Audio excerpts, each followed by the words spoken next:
हरे कृष्ण।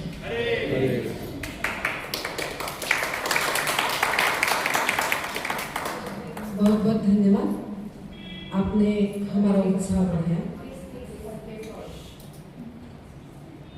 कथा आरंभ होती है वैकुंठ लोक से। कथा आरंभ होती है वैकुंठ लोक से।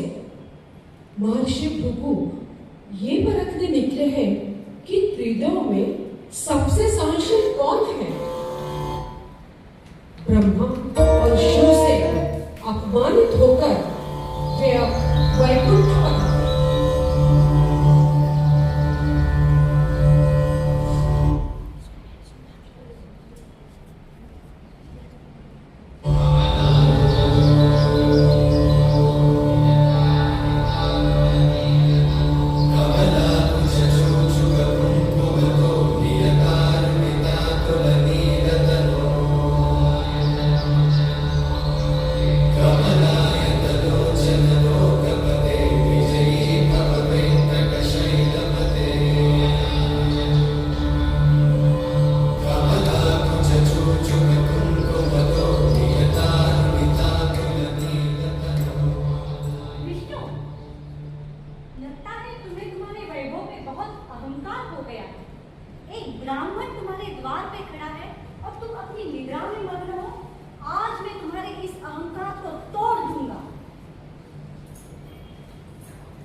मेरा वक्षस्थल वज्र के समान कठोर है।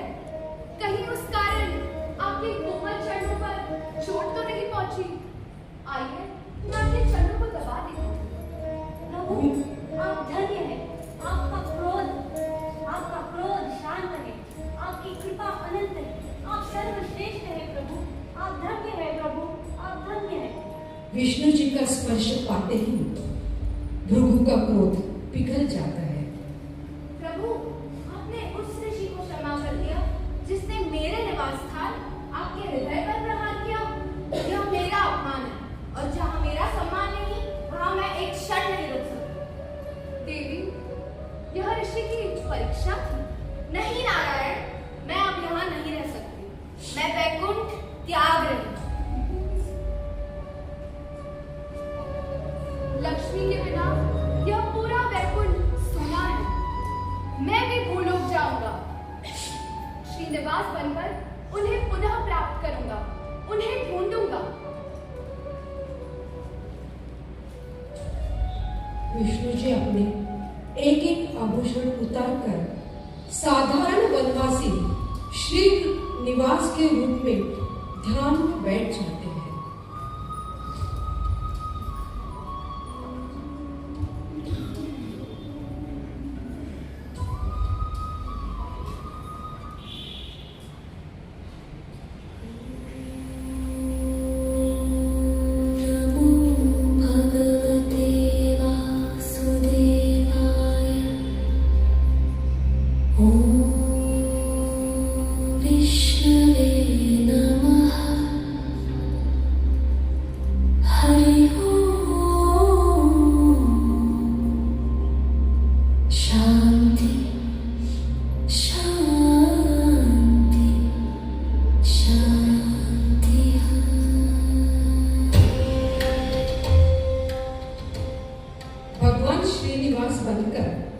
वेंकटाद्रि की पहाड़ियों पर एक बांबी में विश्राम करने लगे। उनकी सेवा के लिए ब्रह्मा जी गाय और शिव जी बछड़ा बनकर चोर राजा के यहाँ रहने लगे।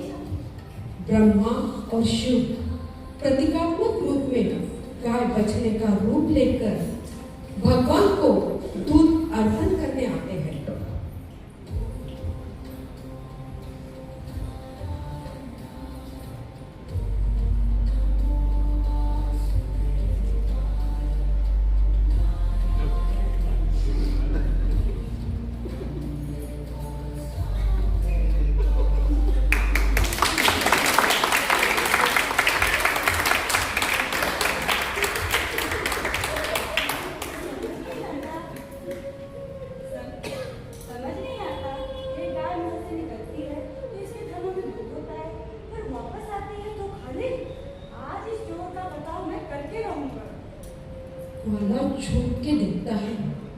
कि गाय बाम्बी में दूध गिरा रही है।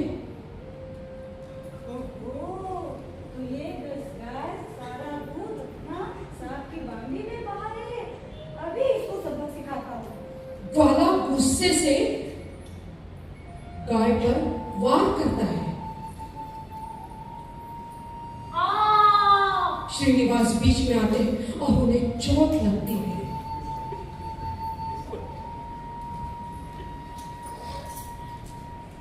ग्वाला ये दृश्य देखकर भयभीत होकर गिर पड़ता है।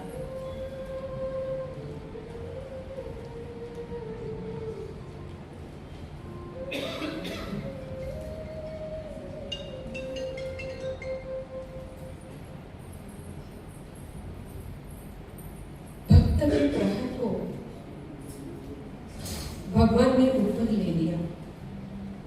इस घटना के बाद भगवान की भेंट बकुला देवी से हुई, जिन्होंने मां बनकर उनकी सेवा की, बहुत सेवा की। और फिर समय आया उस घड़ी का जब श्रीनिवास राजकुमारी पद्मावती को पता चला।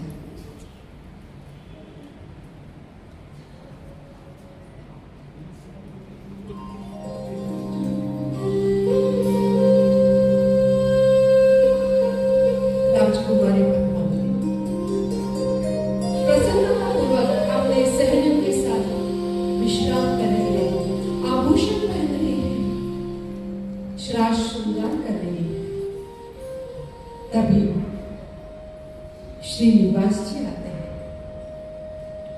और उन्हें देख लेते हैं, आनंद से मोहित हो जाते हैं। और पद्मावती भी उनको देख के लज्जा से चूर चूर हो जाती है।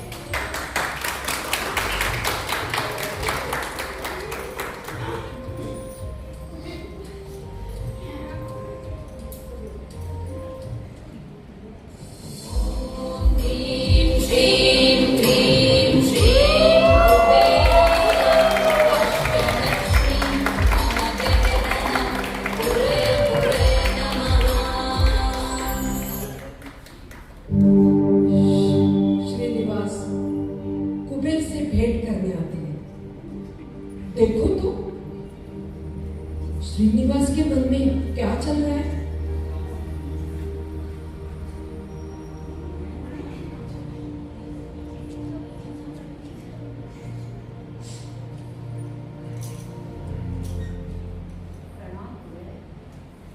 प्रभु आप और यहाँ मेरी कुटिया धन्य हो गई। आज्ञा दीजिए। मेरा राजकुमारी पद्मावती के परिवार और मैं चाहती हूँ कि ये विवाह बहुत भव्य, कलयुग का सबसे भव्य विवाह देवी देवता ऋषि से दे, परंतु मैं परिवार से मेरे पास कोई दान नहीं है। प्रभु ये सब आप ही का तो है, जितना चाहे उतना ले लीजिए। प्रभु ये मैं दान नहीं मांग रहा हूँ, मैं ऋण मांग रहा हूँ। 14 लाख स्वर्ण मुद्राएं मांग। 14 लाख प्रभु, ये बहुत बड़ी धनराशि है, लेकिन इसकी शर्तें क्या होंगी? मैं वचन देता हूँ कलयुग के अंत तक ये ऋण ब्याज सहित चुका दूंगा। और इसका साक्षी कौन होगा? हम इसके साक्षी हैं। भगवान वेंकटेश अपना वचन अवश्य निभाएंगे।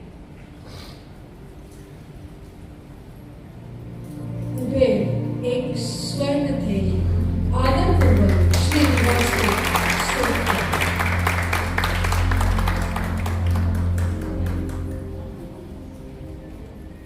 उस घड़ी का समय आ गया।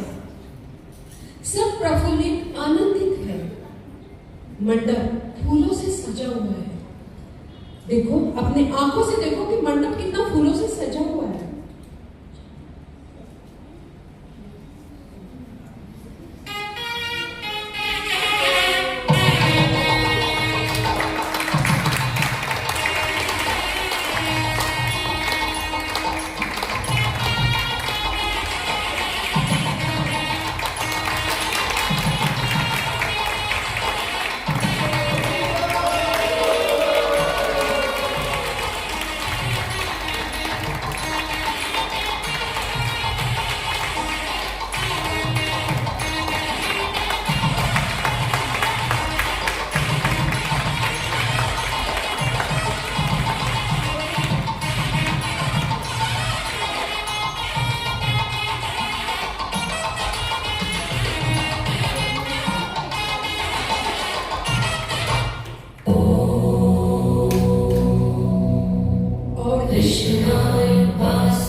मनुष्यों, यद्यपि मेरा विवाह संपन्न हुआ, परंतु कुबेर का वह ऋण आज भी मुझ पर शेष है।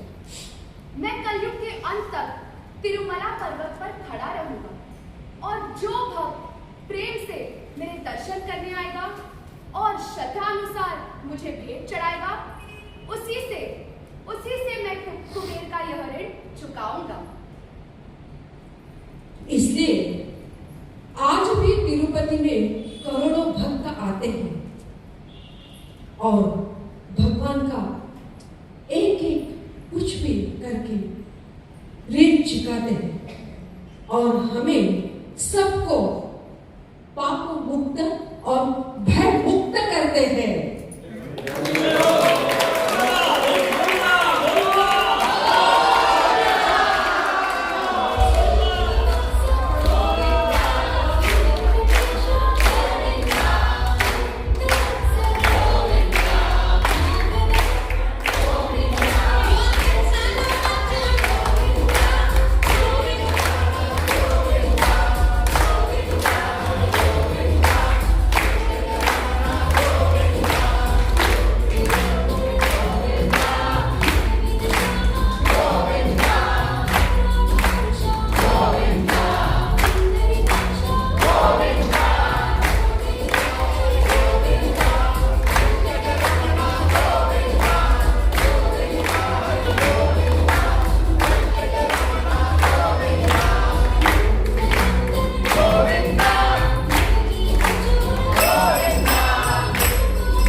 जो विष्णु में भगवान विष्णु उनका किरदार निभाया है।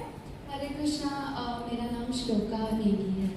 और जो हमारी लक्ष्मी माता एंड पद्मावती का रोल निभाया है स्वरा ने। और जो हमें बीच में जब भगवान सारा सब अपने ज्वल वगैरह त्याग करके वनवासी हो जाते हैं, तो उसमें हमारे भगवान का किरदार निभाया है अनीता नेगी।